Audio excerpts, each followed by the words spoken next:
In an age of gods and empires, when the world was forged in steel and fire, one man changed the fate of a faith and forever altered the course of history.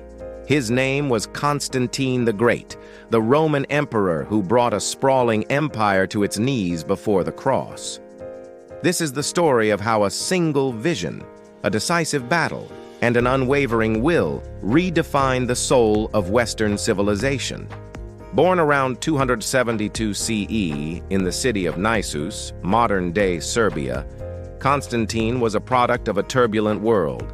He rose through the ranks of the formidable Roman army, his name echoing in the barracks and senate halls. A man known for his sharp intelligence, undeniable charisma, and an ambition that knew no bounds. But the Rome he served was a fractured giant, torn apart by rival emperors, each carving out their own piece of a dying empire. Civil war was the air they breathed. Constantine, however, envisioned a different future. He sought to bring unity, not through bloodshed alone, but through the power of belief. The turning point came in 312 CE, on the eve of his most decisive battle, the Battle of the Milvian Bridge, just outside the gates of Rome itself. Facing the superior forces of his rival Maxentius, Constantine knew the odds were stacked against him. As the story goes, he looked to the heavens, searching for a sign, for any hope he could cling to. And then he saw it. A shining cross of light blazing in the sky, accompanied by the words, "In this sign, conquer." Whether it was a divine miracle or a stroke of psychological genius, we may never know, but its effect was undeniable. The next morning, his soldiers marched into battle not under the eagle of Rome, but under a new symbol, the Chi Rho, the first two letters of Christ's name in Greek.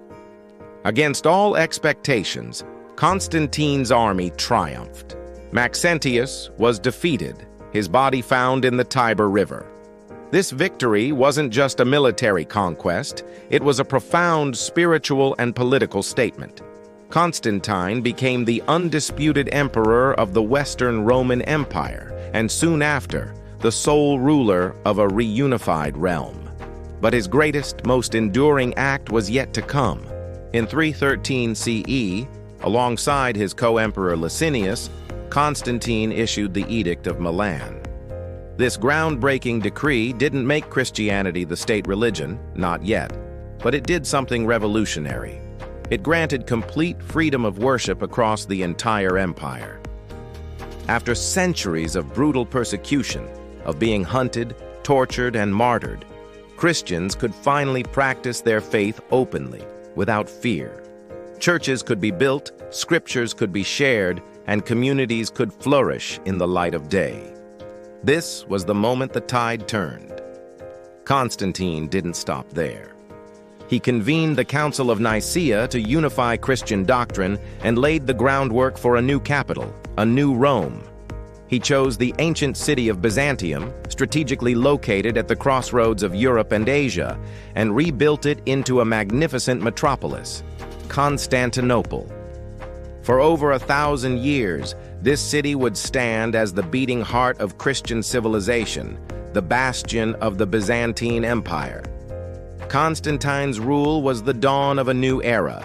He was the bridge between the ancient pagan world of Jupiter and Apollo and the burgeoning Christian age.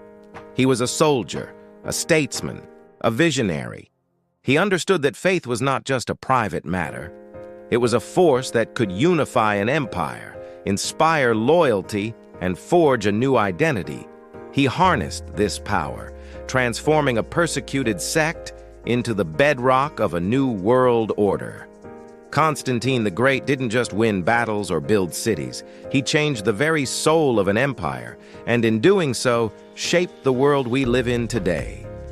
Thank you so much for joining me on this journey back in time.